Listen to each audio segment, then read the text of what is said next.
सभी को सादर जय जिनेन्द्र। तत्वार सूत्र की क्लास ये हम शुरू कर रहे हैं आज। इसके मंगलाचरण के संग शुरू करेंगे। इसी में सभी कोई मंगलाचरण करेंगे। मिलकर हम सभी कोई मंगलाचरण करते हैं तत्वार सूत्र का। मोक्ष मार्गस्य नेतारं भेतारं कर्म भूभृतां ज्ञातारं विश्वतत्त्वानां वन्दे तद्गुणलब्धये। वंदे तत्गुण लब्धये। तत्वार सूत्र की रचना महान आचार्य उमा स्वामी जी ने की है। देखो जरा क्या बंद हो गया। तत्वार सूत्र की रचना महान आचार्य उमा स्वामी जी ने की है। और उमा स्वामी जी का परिचय यदि आप कहीं पे ग्रंथ में ढूंढोगे तो आपको नहीं मिलेगा। आजकल हम लोग कभी भी छोटी सी कुछ बुक पब्लिश करवाते हैं तो जो राइटर है वो भी अपना परिचय देता है। उसके अलावा बहुत सारे लोग होते हैं जो उसके संयोग करते हैं उस बुक को पब्लिश करने में, वो भी अपना सारा परिचय उसमें इंसर्ट कर देते हैं। लेकिन ये जो महान आचार्य थे हमारे उमा स्वामी जी, इनका परिचय आपको कहीं पे भी नहीं मिलेगा।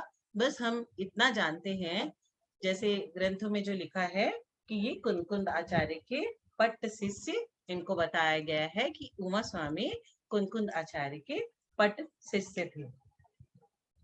अब इसके पीछे एक कहानी है कि तत्वार सूत्र की रचना कैसे हुई, सूत्र जी कैसे हुआ, कैसे आया।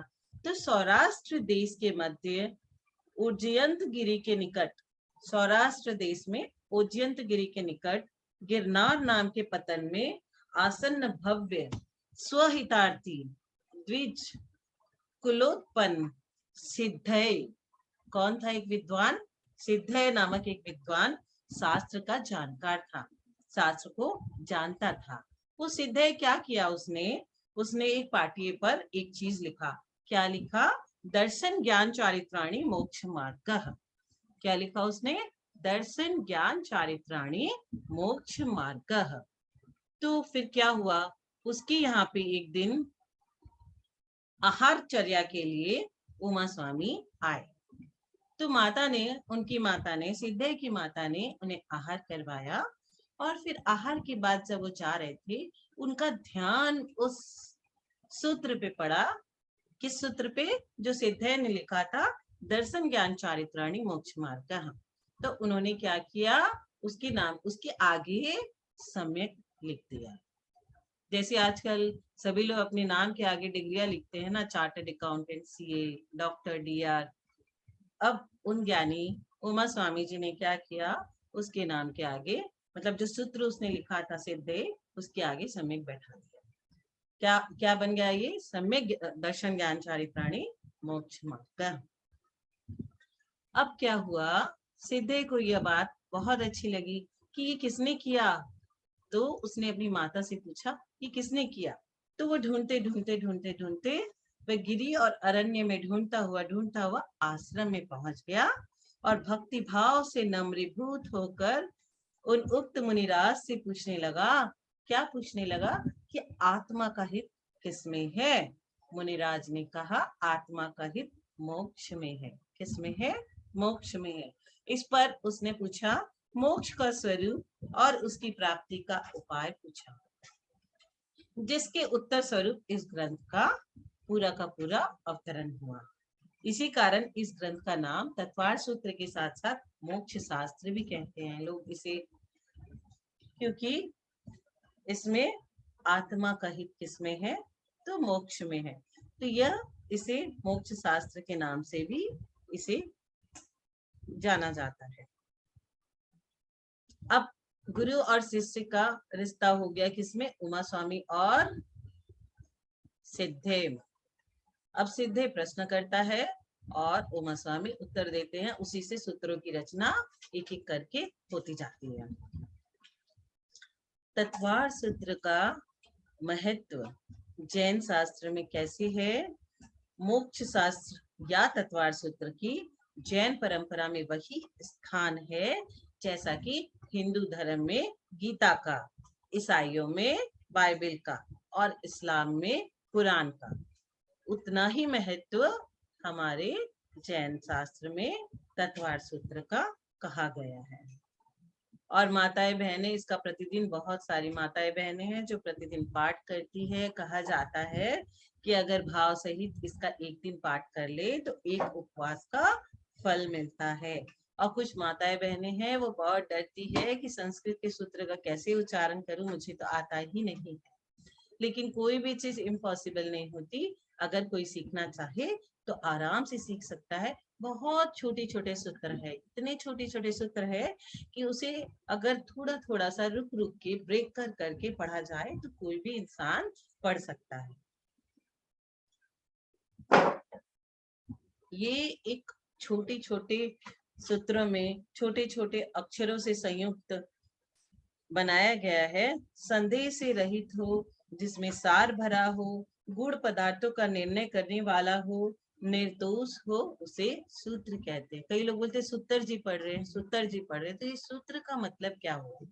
सूत्र का मतलब हुआ जो थोड़े अक्षरों से संयुक्त हो और संदेह से रहित हो, जिसमें संदेह नहीं है। तत्वार्थ सूत्र के कोई भी सूत्र में कोई भी व्यक्ति कभी भी कोई संदेह लगा नहीं सकता है। और कोई भी साइंस उसमें लगा दो तो वो फिट बैठेगा। कोई भी साइंस के हिसाब से भी वो कहीं पे भी फेल नहीं है। गुण पदार्थों का निर्णय करने वाला है और निर्दोष है और युक्ति युक्त हो, यथार्थ हो, उसे हम क्या कहते हैं? बुद्ध जन उन्हें सूत्र कहते हैं। तो हम इसे सूत्र जी के नाम से भी जानते हैं। इस महान ग्रंथ पर संस्कृत भाषा में आचार्य पूज्यपाद देवनंदी ने सर्वार्थ सिद्धि नामक वृत्ति, आचार्य अकलंक देव ने तत्वार्थ राज वार्तिका और आचार्य विद्यानंद जी ने श्लोक वार्तिका नामक वार्तिका लिखे, जो हमें आज भी उपलब्ध है। बहुत सारे ग्रंथ अलग अलग नाम से इन सूत्रों को लेकर के और ज्यादा डिटेल में विवेचन, बहुत सारी माता जी, आर्यका, आचार्य, इन्होंने अपने अपने शब्दों में सरल बना करके हमें हमारे सामने पेश किया है, ताकि इस 7-8 पेज का सूत्र जी और इसमें क्या क्या अर्थ निहित है हमें समझ में आ जाए। योगींद्र देव कृत तत्व प्रकाशित और अभयनंदी कृत तत्वार्थ वृत्ति और श्रुत सागर सूरीकृत तत्वार्थ वृत्ति और भास्कर नंदीकृत सुख बोधा तत्वार्थ वृत्ति अनेक टीकाएं हमें संस्कृत भाषा में प्राप्त है। सर्वप्रथम विक्रम की द्वितीय शताब्दी के आरंभ में आचार्य उमा स्वामी द्वारा तत्वार्थों का सूत्र के रूप में प्रतिपादन किया गया और उसके बाद 6वीं शताब्दी में आचार्य पूज्यपाद अपर नाम देवनंदी द्वारा उक्त सूत्रों के प्रतिपादन तत्वार्थों का विशेष स्पष्टीकरण करने के लिए 12,000 श्लोक प्रमाण तत्वार्थ वृत्ति भी लिखी गई, जिसका नाम सर्व अर्थ को सिद्ध होने वाली सर्वार्थ सिद्धि रखा गया। क्योंकि जब लोग सूत्र जी पढ़ लेते हैं उसके बाद वो एक एक करके ग्रंथ को डिटेल में समझते हैं, तत्व क्या है और कर्णन योग जो इसमें समाया हुआ है वो सब सारे अलग अलग पढ़ते रहते हैं। तो इसका थोड़ा सा भूमिका हमने अभी समझा कि ये तत्वार्थ सूत्र की रचना कैसे हुई, उमा स्वामी जी ने कैसे किया, उसके शिष्य ने क्या किया, और छोटे से सूत्र ग्रंथ पर लिखे गए गंभीर, विशाल और युक्ति युक्त ग्रंथों की समृद्ध परंपरा है। और इसमें 357 सूत्र है। कितने? 357। दिन कितने होते साल में? 365, उसमें 8 कम, 357 इसमें सूत्र है। तत्वार्थ सूत्र के अध्याय कितने हैं? 10, 1 से लेकर के 1, 2, 3, 4, 5, 6, 7, 8, 9, 10 और इसमें 357 सूत्र है। प्रथम अध्याय में कितने सूत्र है? 33 और दूसरे अध्याय में 53 सूत्र है और तीसरे अध्याय में 39 सूत्र है, चौथे अध्याय में 42, पांचवें अध्याय में 42, छठे अध्याय में 27, सातवें अध्याय में 39 और अष्टम अध्याय में 26 सूत्र है और 9वें अध्याय में 47 और 10वें अध्याय में सिर्फ मात्र 9। 10वां अध्याय अंतिम अध्याय मोक्ष की प्राप्ति का द्वार और उसमें नमोकार 9 9 का आंकड़ा 10वें अध्याय में 9 सूत्र है, जो जैन धर्म में बहुत ही शुभ अंक माना जाता है। और 10वें अध्याय में 5वें अध्याय का सूत्र संख्या नंबर 11वां सूत्र, वो सबसे अल्प अक्षर का है, क्या? नाणो। अभी जैसे कि एक महिला को अपने शिशु को जन्म देते हुए जो खुशी मिलती है, वैसे ही आचार्य को अपना सूत्र सबसे छोटा हो उसमें वैसी ही खुशी मिलती है। तो उनके प्रयास यही रहते हैं कि बहुत सारी अक्षर न लेते हुए छोटा अक्षर लेकर के सूत्र को कंप्लीट करे और हम तक अपनी बात सबसे कम शब्दों में कैसे पहुंचा दे। सूत्र जी पढ़ेंगे अगर तो हाफ एन आवर में पूरे 10 अध्याय हो सकते हैं, अगर कोई डेली पढ़े। अब हम थोड़ी सी भूमिका उमा स्वामी जी की और थोड़ी सिद्धि की जान लिए हैं। अब हम तत्वार्थ सूत्र के जो मंगलाचरण है, मोक्ष मार्ग से नेतारम भीतारम कर्म भूविताम ज्ञातारम विश्व तत्वानाम वंदे तत्व लब्धे, इसका अर्थ समझेंगे कि इसका मतलब क्या है। कहते हैं जब हमें बहुत कम समय होता है ना, तो हम मंगलाचरण भी ग्रंथ का कर लेते हैं, तो हमें ग्रंथ का सार का पुण्य आ जाता है। जब हमारे पास टाइम कम होता है, हम पूजा करते हैं, तो जिनवानी जी में भी लिखा है भक्तांबर जी का स्रोत, तत्वार्थ सूत्र का स्रोत, वो हम लोग एक एक पढ़ के आगे बढ़ जाते हैं और पूजा कर लेते हैं। फिर जिनके पास समय होता है वो तत्वार्थ सूत्र पढ़ लेता है, लेकिन पढ़ने से सिर्फ नहीं होता, उसका अर्थ समझ के पढ़ना चाहिए कि कौन से शब्द का क्या अर्थ है। अगर हम अर्थ समझ के पूजा भी करें तो हमें बहुत पुण्य होता है। और रेगुलर रूटीन की तरह अगर हम कोई भी चीज पढ़ के आगे निकल जाएंगे तो उसमें इतना पुण्य नहीं होता। तो हमें हर चीज का एक एक शब्द का अर्थ जानना चाहिए कि ये जो मंगलाचरण है मोक्ष मार्ग से, अब आप ये अपने आप सोचोगे मोक्ष मोक्ष क्या है, सभी को पता है। मार्ग क्या है? मार्गस्य, मार्गस्य में क्या आता है? मार्ग। नेतारम, नेता मतलब लीडर। हम लोग का लीडर कौन है? अभी हमारा सबका लीडर प्रधानमंत्री नरेंद्र मोदी है, हमारे देश का नेता भी वही है। तो अभी हम दूसरे नेता की बात कर रहे हैं। किस नेता की बात कर रहे हैं?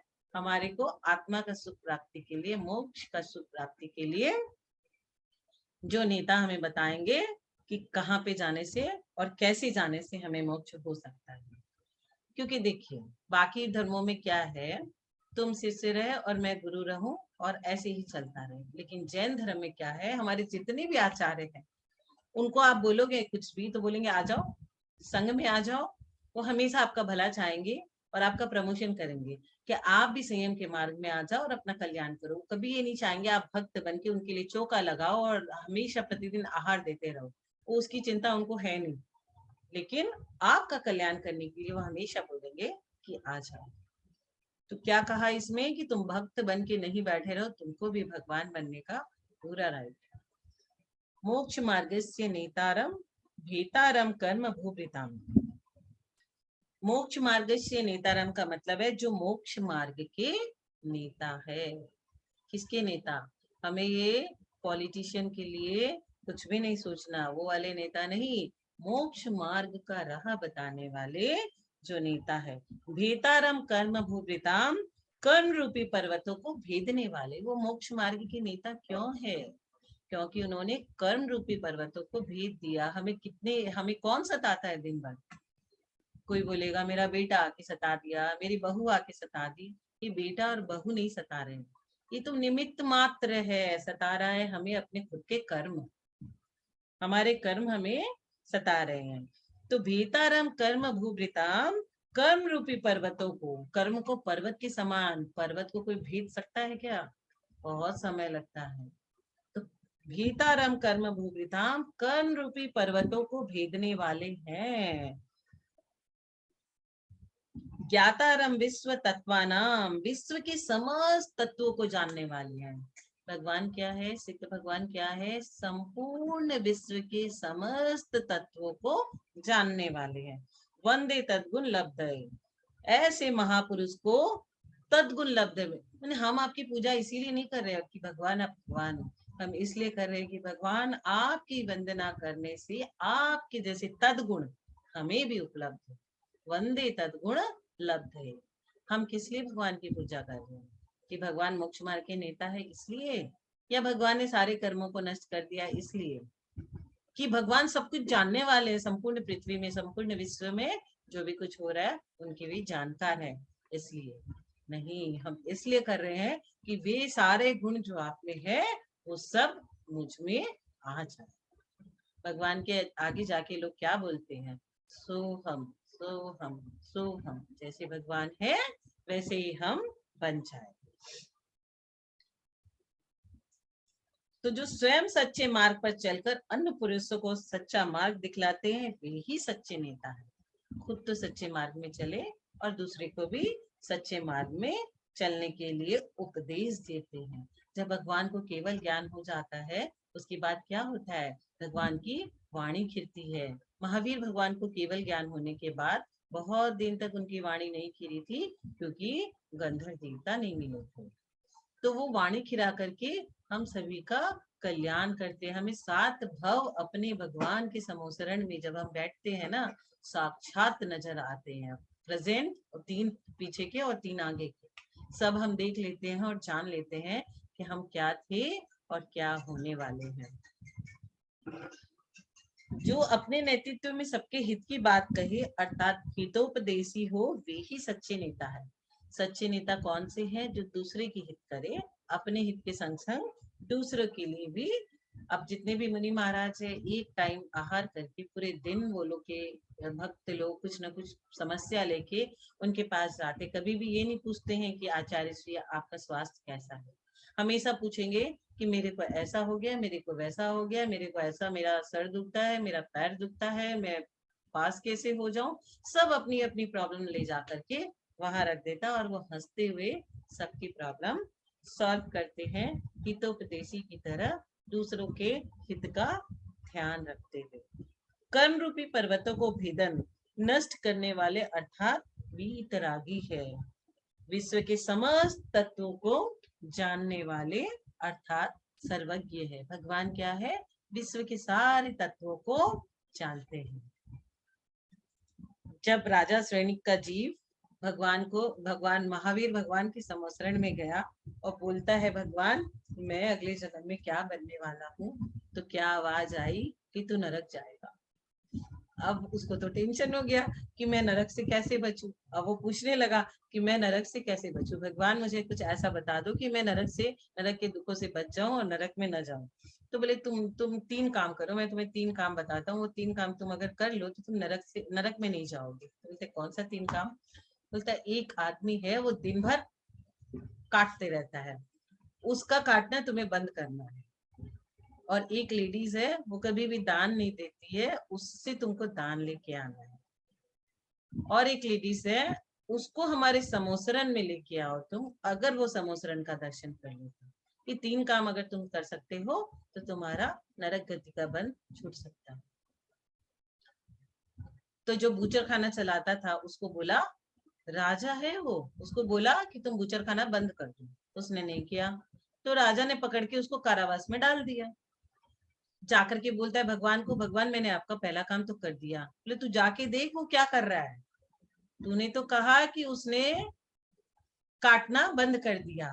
तो जाके देखता है तो वो अपने बदन के मैल की बत्ती बना करके 99, 100, 101, 102, 103 उसका चालू है। तो बोलता है ये कहाँ बंद किया, इसका तो चालू है। फिर उसने उस लेडी को जो समोसरण के दर्शन करने के लिए कहा उसको लेके आया। तो उसे बोला चलो माते आपको मैं जंगल की सैर कराता हूँ। तो वो चलने लगी। उसके बाद जब समोसरण निकट आने लगा, बोले ये तो तू समोसरण की तरफ जा रहा है। तो उसने खंजर उठाया, अपनी दोनों आंखें फोड़ ली। उसके बाद जो तीसरी लेडी थी जिससे बोला कि तुम उसे दान लेके आओ, तो उसके पीछे पड़ गया कि तुम्हें दान देना ही होगा। उसने दान दिया और बोला ये दान मेरे पैसे के नहीं, मेरे पति के पैसे के है। उसकी तीनों चीज फ्लॉप, क्योंकि राजा श्रेणी कभी कहाँ है, सब नरक में है। और 10,000 की आयु पहले नरक, उसका नरक का गति का बंध जो बंधा था वो रिड्यूस होकर के पहले नरक तक 10,000 वर्ष में आ गया था। और वो अगली जो 24 आएगी उसमें तीर्थंकर बनने वाले हैं। तो हम भगवान की किस लिए पूजा आराधना करते हैं? आज मंगलाचरण में हम ये समझे कि भगवान में कितने सारे गुण हैं। भगवान हितोपदेशी है, मोक्ष मार्ग के नेता है। नेता क्या होता है? जो अपने जैसा दूसरे को भी बनाए। तो भगवान हमें भी बोलते हैं कि आप भी मोक्ष मार्ग में चलो, आगे बढ़ो और आप भी सिद्ध बनो। ऐसा मंगलाचरण सबको समझ में आ गया?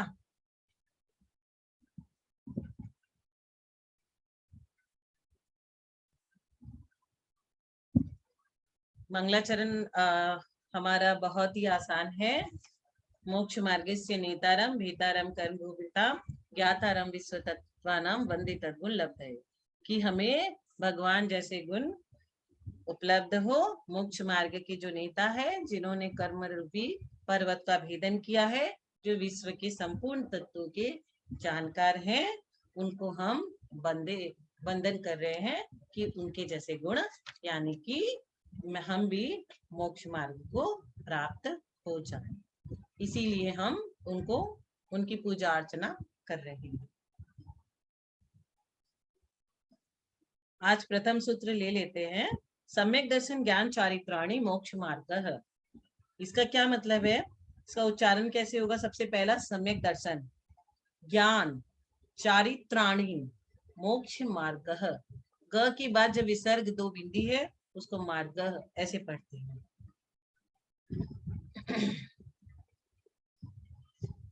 सम्यक दर्शन मतलब क्या होता है? तत्वार्थ का सम्यक श्रद्धान। सम्यक ज्ञान मतलब तत्वार्थ का यथार्थ रूप से ज्ञान। और सम्यक चारित्र मतलब संसार के कारणभूतों कर्मों के ग्रहण करने के निमित्त रूप क्रिया का त्याग। और मोक्ष मार्ग क्या है? मुक्ति का पथ। मोक्ष मार्ग क्या है? मुक्ति का पथ।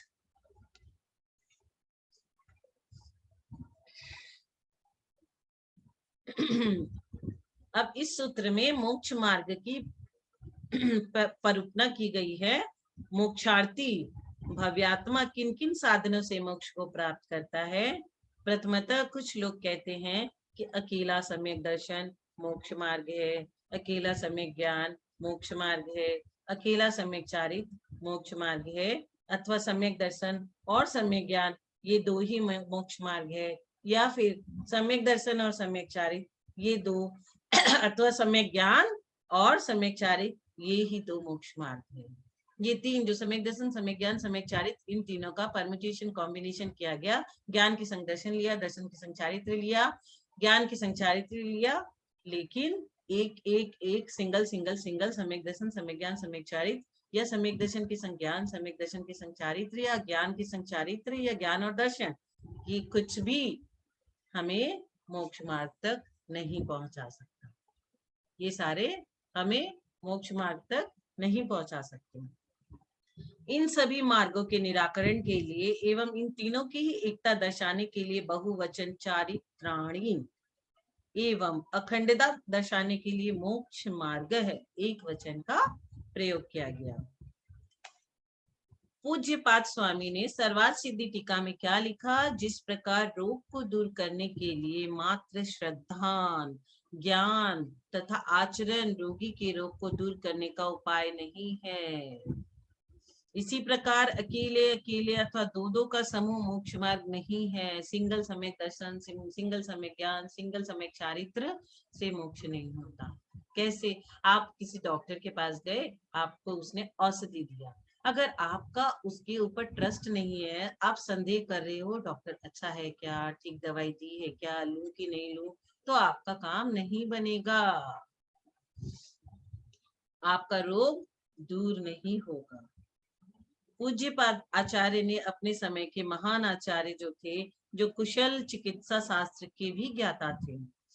जैसे हम क्या करते हैं, एक लड्डू बनाते हैं तो उसमें क्या क्या रहता है? घी, आटा और शक्कर रहेगा। इन तीनों पदार्थों की सही अनुपात में सही तरीके से मिलाने पर लड्डू बनेगा। अगर आपने बहुत ज्यादा घी ले ली तो वो लड्डू बनेगा नहीं, वो फैल जाएगा। और बहुत ज्यादा आटा ले लिया तो मीठा स्वाद नहीं आएगा, और बहुत ज्यादा चीनी ले ली तो भी वो अच्छा नहीं बनेगा। लड्डू का स्वाद चिकना मीठा रवेदार न होकर लड्डू जैसा ही रहता है, इसी प्रकार रत्नत्रय की एकता ही मोक्ष मार्ग है। रत्नत्रय की एकता, रत्नत्रय किसको बोलते हैं? सम्यक दर्शन, सम्यक ज्ञान, सम्यक चारित्र। ये तीनों जब मिल जाएंगे तभी मोक्ष होगा। बहुत ज्ञानियों को आपने देखा, इतना इतना ज्ञान लेके, इतना इतना शास्त्र पढ़ के फिर भी उनका कल्याण नहीं होता, क्योंकि चारित्र में उन्होंने नहीं ढाला उसे। चारित्र में ढाले बिना कुछ नहीं हो सकता। और जिस इंसान ने चारित्र में ढाल लिया वो तुस मास भिन्न है, सिर्फ इतना बोलने से सिद्ध बन जाते हैं।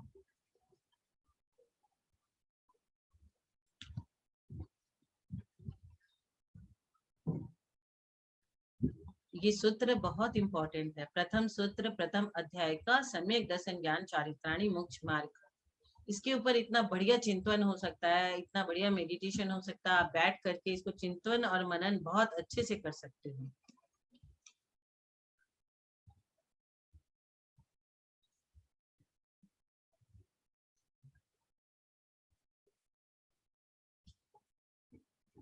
सभी को समझ में आ गया अच्छे से? आज की क्लास हमारी टाइम हो गया है।